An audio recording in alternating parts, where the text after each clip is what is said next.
गोस्वामी जी कहते हैं, सती मरत हरिसन बर मांगा, जन्म जन्म शिव पद अनुरागा। मरते समय मां ने भगवान श्री हरि से वरदान मांगा, प्रभु अगले जन्म में भी मैं बाबा के ही चरणों की दासी बनूं। भगवान ने कहा तथास्तु, और इसी कारण ते ही कारण हिमगिरि गृह जाए, जन्मी पार्वती तन पाए। कारण हिमगिरि गृह जाए, जन्मी पार्वती तन पाए। सोह शैल गिरिजा गृह आए, जिम जन राम भगत के पाए। सोह शैल गिरिजा गृह आए, जिम जन राम भगत के पाए। इसी वरदान के कारण सती मैया का शरीर शांत हुआ और उनका अगला जन्म हिमांचल महाराज के घर में मां पार्वती के रूप में हुआ है। आइए एक बार भाव श्रद्धा से बोलिए पार्वती मैया की जय। पार्वती मैया का जन्म हुआ। नारद जी महाराज पहुंचे हिमांचल जी के घर। हिमांचल जी ने पांव पखारा, पूजन किया, श्रेष्ठ आसन पर पधराया और नारद जी से बोले, मुनिवर आप त्रिकालदर्शी हैं, सर्वत्र आपकी गति है। आप मेरी बेटी की हाथ की रेखाओं को देखकर इनमें क्या दोष गुण है वो कृपा करके बताइए। नारद जी मैया का हाथ देखे और मुस्कुरा कर बोले, कह मुनि बिहसी गूढ़ मृदुबानी, असुता तुम्हार सकल गुण खानी। महाराज आपकी बेटी समस्त सद्गुणों की खान है। इनका नाम उमा अंबिका भवानी होगा। इनका सौभाग्य अखंड होगा। संसार की देवियां आपकी बेटी के नाम का स्मरण करके जीवन में पातिव्रत धर्म का पालन करेंगी। आपकी बेटी की सर्वदा पूजा होगी। आपकी बेटी के कारण आपको यश की प्राप्ति होगी। महाराज नारद जी सब बताए। हिमांचल जी बोले, हम तो दोष पूछे थे पहले, कहु सुता के दोष गुण। नारद जी बोले, होगा तब ना बतावेंगे। बेटी में तो नहीं है महाराज, लेकिन इनके जो पति होने वाले हैं ना, उनमें थोड़ा थोड़ा दिखाई दे रहा है। कहिए तो उनका बता दे। हिमांचल जी बोले, बताइए। नारद जी बोले, नोट करते जाइए। सबसे पहले अगुण अमान मातु पितु ही। नारद जी बोले, आपके बेटी का पति अगुण होगा। क्या होगा बोला करिए। अगुण, अगुण मने, हाँ यही ठीक, यही हिमांचल जी भी यही समझे, कोई गुण ना हो। बात वो नहीं होती जो कही जाती है, बात वो होती है जो सुन के समझ ली जाती है। कहने वाला अपनी चेतना से कहता है और सुनने वाला अपनी चेतना से उसका अर्थ निकालता है। पिताजी नहा रहे थे बाथरूम में। छोटा बेटा 8 साल का बाथरूम का दरवाजा सरकार खटखटाया। कहा, पिताजी अंकल आए हैं। बाबूजी बाथरूम के भीतर से बोले, रोको मत जाने दो। बेटा का सुन लिया, रोको मत, let him go. Narad ji बोले, आपके बेटी का पति अगुण होगा। नारद जी कहना चाहते हैं, अगुण यानी सत रज तम तीनों गुणों से परे होगा, त्रिगुणातीत होगा। हिमांचल समझ गए अगुण यानी उसमें कोई गुण नहीं होगा। नारद जी बोले, अमान होगा। अमान यानी मान सम्मान से परे। बाबा एकदम आनंद में रहते हैं। देखिए, बाबा की पूजा जितनी सरल है उतनी सरल किसी देवता की पूजा नहीं। कुछ ना मिले, एक लोटा पानी लीजिए, कोई मंत्र याद ना आवे, हर हर महादेव हर हर महादेव ये भी याद नहीं है, बम बम बम बम कह के चला दीजिए, बाबा गदगद। मान सम्मान से परे, अमान होगा। हिमांचल समझ गए, अमान मने उसका कोई सम्मान नहीं करेगा। नारद जी बोले, मातु पितु हीना, उनके माता पिता नहीं है। हिमांचल जी पूछे, मर गए क्या? बोले, मर गए नहीं, थे ही नहीं, प्रारंभ से ही नहीं थे। उदासीन होगा, संशय रहित होगा। हिमांचल जी सर पकड़ के बैठ गए। बोले, क्या बोल रहे हैं आप? नारद जी बोले, असली तो अभी बोला ही नहीं हूं। बोले असली मतलब और भी बचा है क्या? बोला और असली अभी बाकी है। बोले वो क्या है? नारद जी बोले जोगी जटिल अकाम मन नागन अभंगर अस स्वामी यही कहा मिली परे अस असी। नारद जी बोले आपके बेटी का पति जोगी होगा। जोगी समझ रहे हैं ना? आप समझिए, आप अपने लड़की के लिए लड़का देखने गए किसी के घर में, लड़के घर में आप बेटा देखने गए, लड़का देखने गए, बाहर चाय पी रहे हैं और तब तक लड़का जोगी का वेश बना के सारंगी लिए बजाते हुए निकले। आप विवाह का बात करिएगा कि भागिएगा वहां से? नारद जी बोले आपके बेटी का पति जोगी है, उसकी विशाल जटाएं हैं। हिमांचल जी बोले अरे बाप रे बाप। नारद जी बोले असली अभी नहीं बताया हूं। हिमांचल जी बोले इसके बाद क्या बचा है? नारद जी बोले नंगा रहता है, कुछ नहीं पहनता, नगाना अमंगल वेश बनाकर घूमता है। और ये सब मैं अपने मन से नहीं बोल रहा हूं, आपकी बेटी की हाथ की रेखाएं ऐसा बता रही है।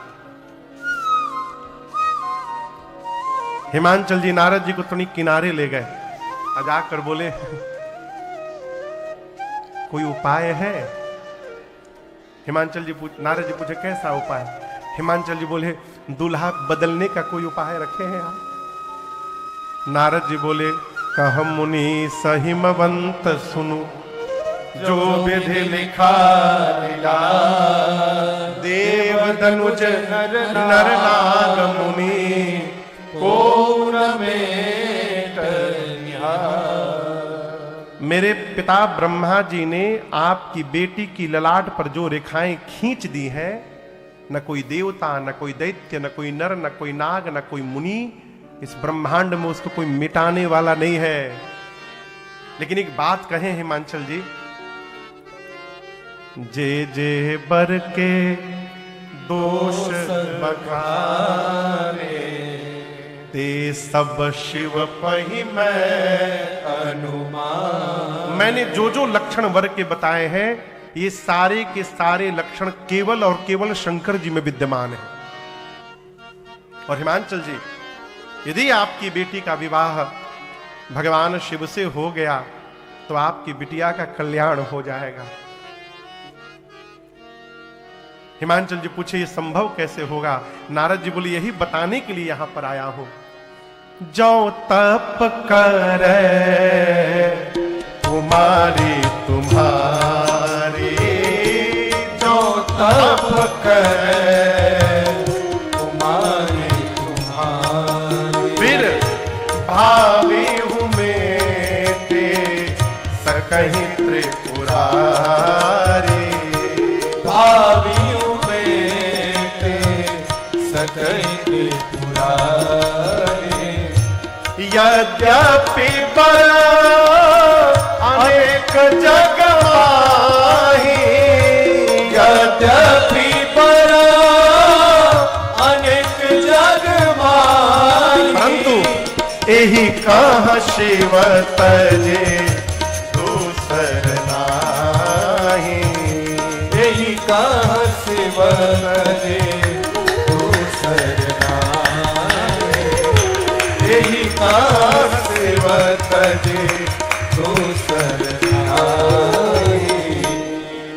नारद जी ने कहा महाराज वर तो संसार में अनेक हैं, परंतु आपकी बिटिया के लिए महेश को छोड़कर दूसरा कोई वर नहीं है। यद्यपि भगवान शंकर दुराराध्य पे आई महेशु है, लेकिन मैं कहता हूं आपकी बिटिया यदि तप करेंगी तो भगवान शंकर अवश्य प्राप्त होंगे। अगले दिन प्रातः काल मां पार्वती अपने माता पिता को प्रणाम करके छोटी सी अवस्था में वन में जाकर मां ने इतना कठोर तप किया है, आकाशवाणी हुई अस तपकाहु न की न भवानी भय अनेक धीर मुनि ज्ञानी। हे भवानी यहां पर दर्शन करिए। अभी पार्वती जी भवानी नहीं हुई हैं सरकार, अभी वो पार्वती हैं, शैलजा हैं, उमा है, भवानी नहीं है। भवानी कब होंगी? जब भव यानी भगवान शिव की अर्धांगिनी बनेंगी तब भवानी होंगी। लेकिन यहां आकाशवाणी ने क्या कहा? असतप काहु न कीन्हा भवानी पार्वती जी, हम आपको भवानी कह रहे हैं, अर्थात आपकी जो मनोकामना है वो पूर्ण होती है, आप बहुत शीघ्र भव की भवानी बनेंगी, ये हमारा आपको आशीर्वाद है। इधर जब से मां सती का शरीर त्याग शांत हुआ, भगवान शंकर को वैराग्य आ गया। कैलाश से निकले, कहीं कथा होती, श्रवण करते, भगत मिलते, सुनाते। शंकर जी के नियम प्रेम को देखकर एक दिन राम जी प्रकट हो गए। प्रगटे राम कृतज्ञ कृपाला। और दर्शन करिए, राम जी ने प्रकट होकर पार्वती मैया के जन्म की कथा विस्तार पूर्वक शंकर जी को सुनाई। किसने सुनाई? राम जी ने। जब राम जी पार्वती जी की कथा सुना रहे थे, तब शंकर जी मन ही मन सोच रहे हैं, धन्य है प्रभु आप, जिन पार्वती ने पिछले जन्म में आपकी कथा नहीं सुनी, उन्हीं पार्वती की कथा आप इतने प्रेम से सुना रहे हैं। जब कथा पूरी हो गई तो राम जी ने पूछा, कहिए बाबा कथा कैसी रही? शंकर जी बोले, इतना दिव्य कथावाचक जब कथा सुनाएगा तो कथा अपने आप दिव्य हो जाएगी, अद्भुत। राम जी बोले, इतनी अच्छी मैंने आपको कथा सुनाई, दक्षिणा कुछ नहीं देंगे हमको? शंकर जी ने कहा, जो आज्ञा प्रभु। तो राम जी ने कहा, मेरी यही दक्षिणा है, जाय विवाह शैलज यह मोहि मांगे दे। आप जाकर पार्वती जी से विवाह करिए। शंकर जी ने कहा, प्रभु आप जो कह रहे हैं उचित नहीं है, परंतु माता पिता सदगुरु और स्वामी के वचन पर उचित अनुचित का विचार नहीं करना चाहिए, उसका पालन करना चाहिए। इसलिए हे नाथ, आज्ञा सिर पर नाथ तुम्हारी, आपकी आज्ञा सिरोधारी है। राम जी अंतर ध्यान होकर गए। शंकर जी ने मन में विचार किया कि इन पार्वती ने पिछले जन्म मेरे भगवान की परीक्षा ली थी, अब इस जन्म में जब तक मैं इनकी परीक्षा नहीं लूंगा मैं विवाह नहीं करूंगा। तो शंकर जी ने सप्तऋषियों को बुलाकर पार्वती जी की निष्ठा का परीक्षण करने के लिए भेजा। और यहां दर्शन करिए, क्रम से मुनि पहुंचे तो मां से पूछते हैं, कहिए किस लिए आप तपस्या कर रही हैं भवानी जी? कही अबराधव का तुम चाहू, हम सन सत्य मरम किन कहू, सत्य सत्य बताइए। मां ने कहा, देखिए ना, मैं असंभव को संभव करना चाहती हूं, पानी के ऊपर दीवार खड़ा करना चाहती हूं। मुनि पूछे कैसे? पार्वती जी बोली, मैं अपने गुरुदेव नारद जी की बात मान करके शंकर जी को पति के रूप में प्राप्त करना चाहती हूं। मुनियों ने पहला प्रहार नारद जी पर मारा, गुरु जी पर। बोले क्या बोली? नारद जी की बात मानकर आप घर बसाना चाहती हैं? आपको पता ही नहीं, नारद जी की बात जिसने मानी उसका घर बसा नहीं, घर उजड़ गया। और आप उनकी बात मानकर शंकर जी को पति के रूप में चाहती हैं। नारद जी की बुराई किया मुनियों ने, मैया कुछ नहीं बोली। अब मुनि लोग पार्वती जी के पिताजी पर प्रहार किए। आपका दोष नहीं है, आपके पिता हिमालय जड़ बुद्धि के हैं ना, आपकी बुद्धि भी जड़वत हो गई है। मैया इस पर भी नहीं बोली। मुनियों ने भगवान शंकर को लपेटा, कहा, अरे किसको आप चाहती हैं? भीख मांगी भव खाए। आप जिसको पति के रूप में चाहती हैं वो भिक्षा मांग के भोजन करते हैं। जो स्वयं भीख मांग के खाता है, आपका पेट क्या भरेगा? मैया इस पर भी मुख नहीं खोली। मुनियों ने अब विकल्प ला कर दिया, हम आपके लिए बहुत सुंदर एक रिश्ता लेकर आए हैं, उनमें कोई दोष नहीं है। दूषण रहित सकल गुण राशि, श्रीपतिपुर बैकुंठ निवास। कहिए बैकुंठाधिपति भगवान श्री हरि से आपका विवाह करा दे, उनमें कोई दोष नहीं है। अब मां ने अपना मुख खोला। मां बोली, देखिए आप लोग कह रहे हैं कि गुरुजी मेरे नारद जी की बात मानूंगी तो मेरा घर उजड़ जाएगा। आप लोग बोले हैं, अब मैं बोल रही हूं, मेरा घर उजड़े चाहे बसे, मैं अपने गुरु जी की आज्ञा की अवहेलना करने वाली नहीं हूं, गुरु आज्ञा का त्याग नहीं कर सकती। और दूसरी बात, शंकर जी में महादेव अवगुण भवन, मानती हूं विष्णु सकल गुण धाम, लेकिन हम एक बात कहें, लगन इनसे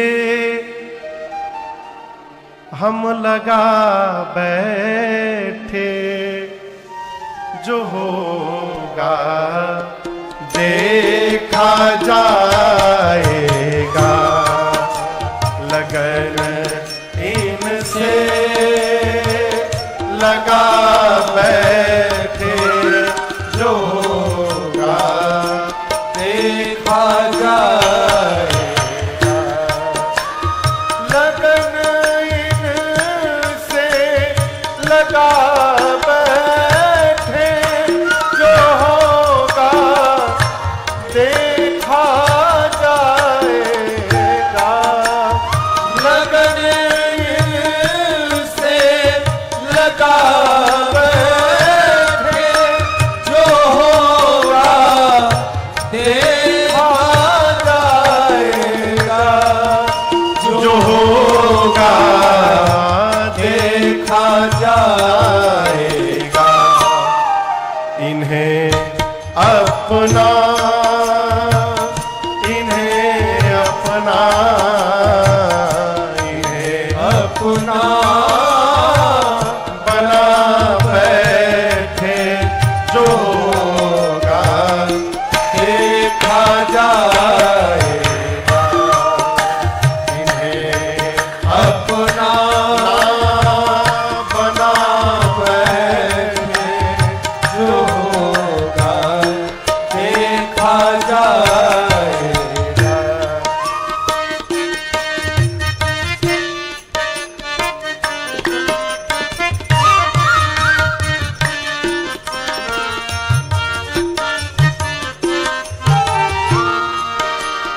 कभी दुनिया से डरते थे, तो छुप छुप याद करते थे।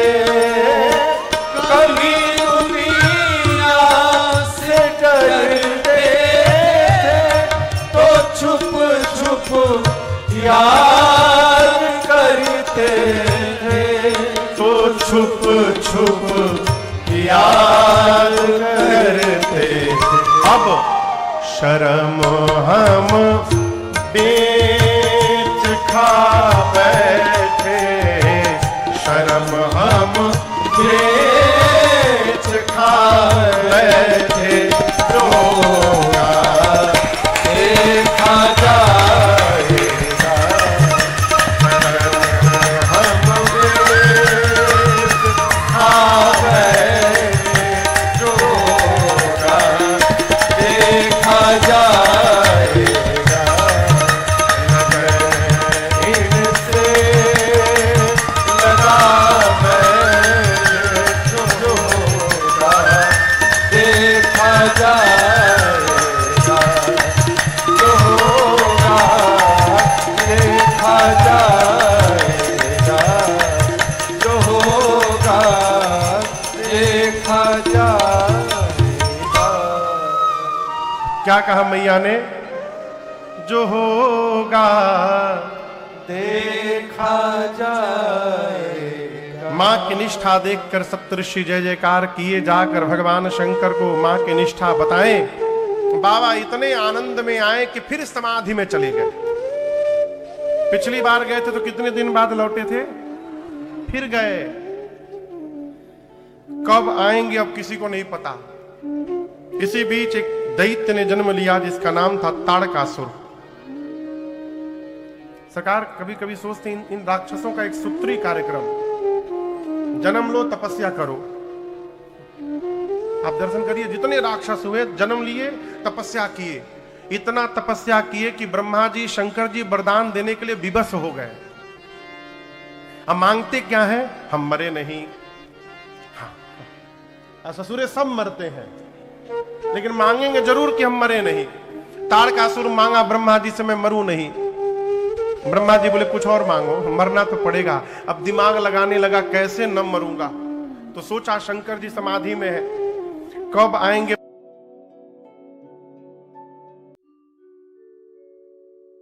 वरदान मांगा, भगवान शंकर के तेज से जो संतति जन्म ले उसी के हाथों मेरी मृत्यु हो।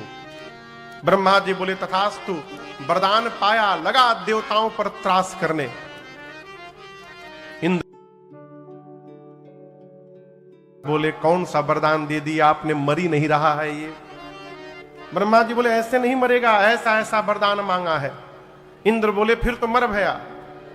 ब्रह्मा जी बोले पक्का मरेगा, कन्या तैयार है विवाह के लिए, आप लोग केवल दूल्हे को समाधि से बाहर ले आइए।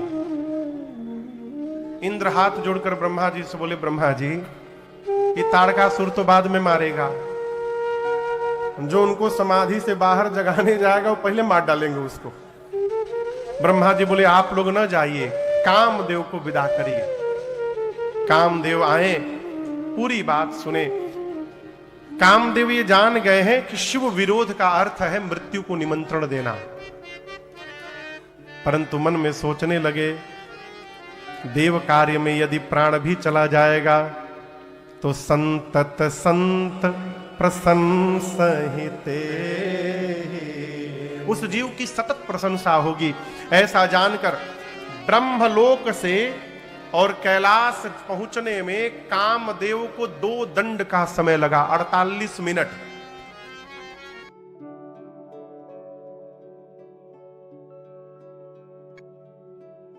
पूरी सृष्टि काम के वशीभूत हो गई। कैलाश पहुंचे, देखे भगवान शंकर पर कोई प्रभाव नहीं। क्रोध में आए, एक आम के वृक्ष पर पत्तों के पीछे छिपकर धनुष पर 5 बाण रखकर खींचकर जैसे बाबा के हृदय में उतारा, और जैसे बाण लगा भगवान शंकर का नेत्र खुल गया। बाबा लगे देखने किसने मारा, दाएं बाएं सामने नीचे देखे, तब तक ऊपर सौरव पल्लव मदन बिलोका भयउ कोपकंपे त्रैलोका। जैसे कामदेव पर दृष्टि गई, बाबा का शरीर क्रोध से कांपने लगा, और उसी क्षण बाबा का तीसरा नेत्र खुला। तापसीवती सर नयन उघारा, चितवत काम भयउ करि छारा, चितवत काम भयउ करि छारा, चितवत काम भयउ करि छारा। जैसे बाबा का तीसरा नेत्र खुला, उसी क्षण कामदेव वहीं पर जल के भस्म हो गए। हाहाकार मच गया, डर पे सुर भय असुर सुखारी। कामदेव की पत्नी रति रोते रोते भगवान शंकर के सन्मुख आई। बाबा को दया आ गई, बोले रो मत रति, अब ते रति तव नाथ कर होए नाम अनंत। मैं कहता हूं बिनु बपु व्यापी सब ही पुनि, सुन निज मिलन प्रसन्न। बाबा ने कहा रति, आज के बाद आपके पति का नाम अनंग होगा। क्या होगा? अनंग यानी बिना अंग के, वो सब में व्याप्त होंगे। रति ने पूछा मुझे कब मिलेंगे? बाबा बोले जब जदुवंश कृष्ण अवतारा, जब जदुवंश कृष्ण अवतारा, होई हरण महा महिभारा, होई हरण महा महिभारा, कृष्ण तनय होई पति तोरा, कृष्ण तनय होई पति तोरा,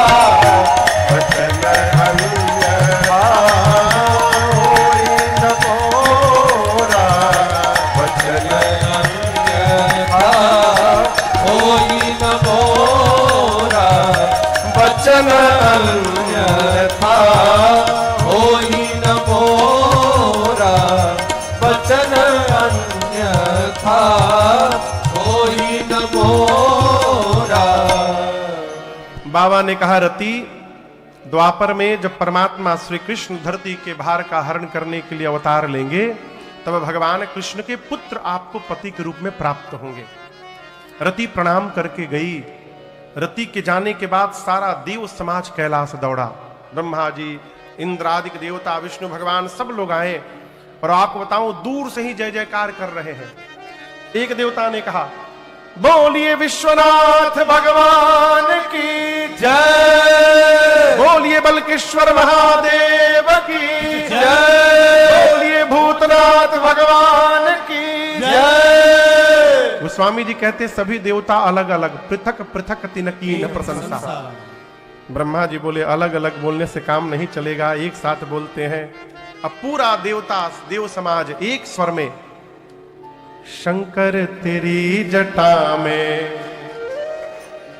बाबा तेरी जटा में बहती है गंगधारा, शंकर तेरी जटा में बहती है गंगधारा, शंकर तेरी जटा से शशि भाल पर विराजे, गले मुंज माल राजे, शशि भाल पर विराजे। और डमरू निनाद बाजे, डमरू निनाद बाजे, कर में त्रिशूल धारा, डमरू निनाद बाजे, कर में त्रिशूल धारा।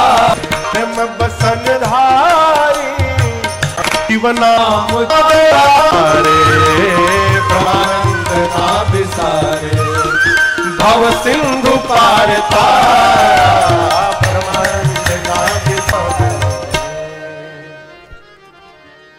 बहती है गंगधार। पूछ रहे हैं बताओ क्यों आए हो?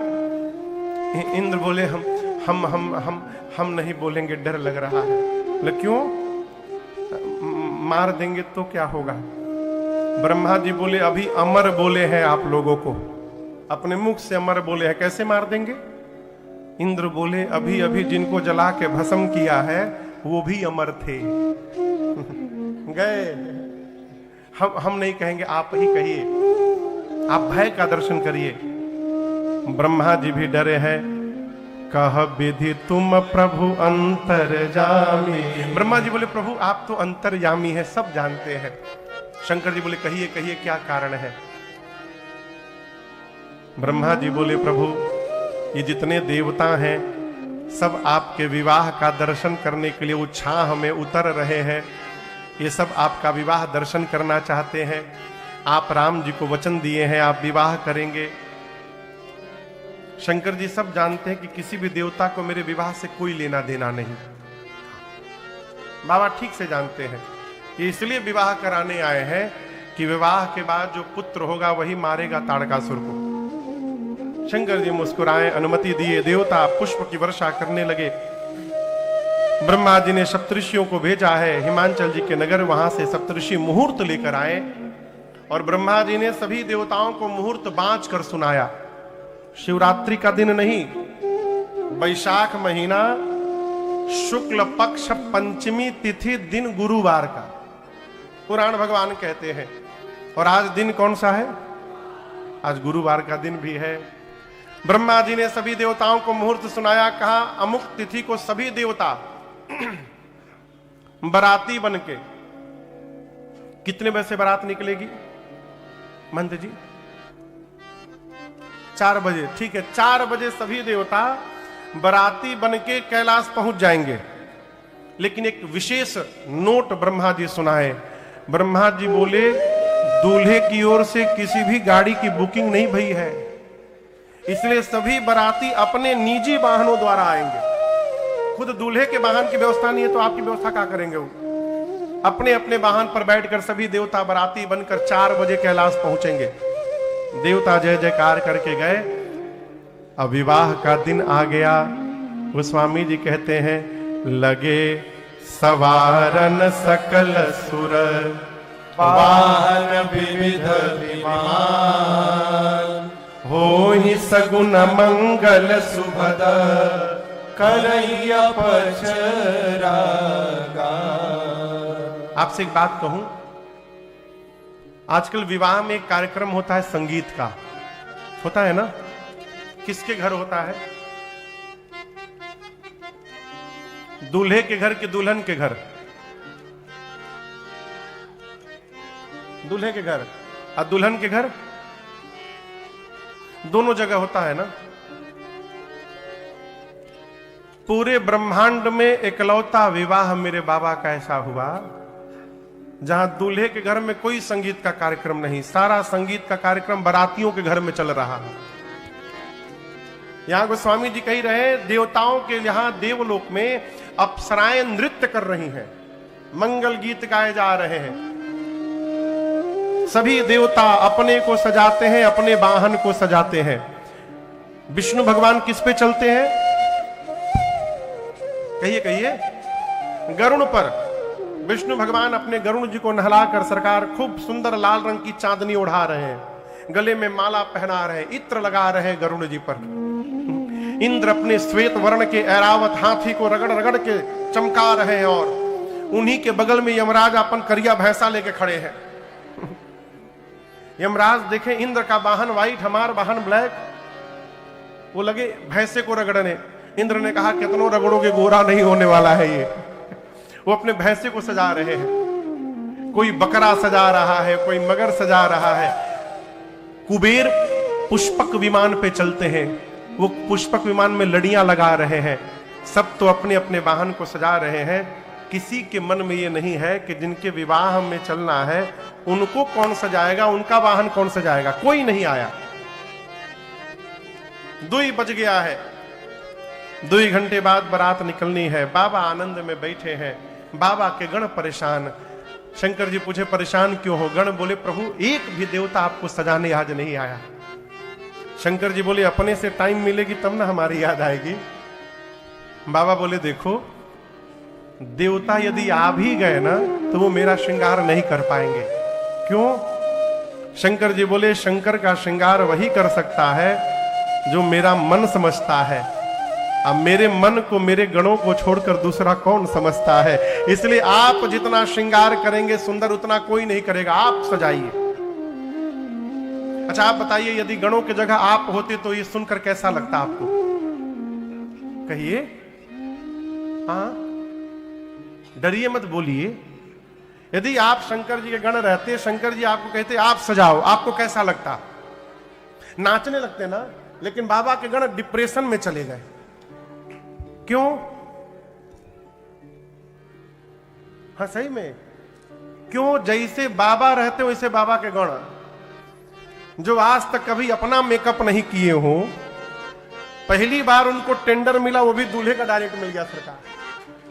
अब वो सोचने लगे हम सजाएंगे तो सजाएंगे कैसे। बाबा बैठ गए और आप दर्शन करिए पूज्यपाद गोस्वामी तुलसीदास जी महाराज इन चौपाइयों के माध्यम से भगवान शंकर का श्रृंगार करते हैं। आइए हम और आप भी उस भाव में प्रवेश करें। बाबा कहते हैं शिव ही शंभु गण करहि श्रृंगारा, शिव ही शंभु गण करहि श्रृंगारा, जटा मुकुट अहि मोरु सवारा, जटा मुकुट अहि मोरु सवारा, कुंडल कंकन पहिरे व्याला, कुंडल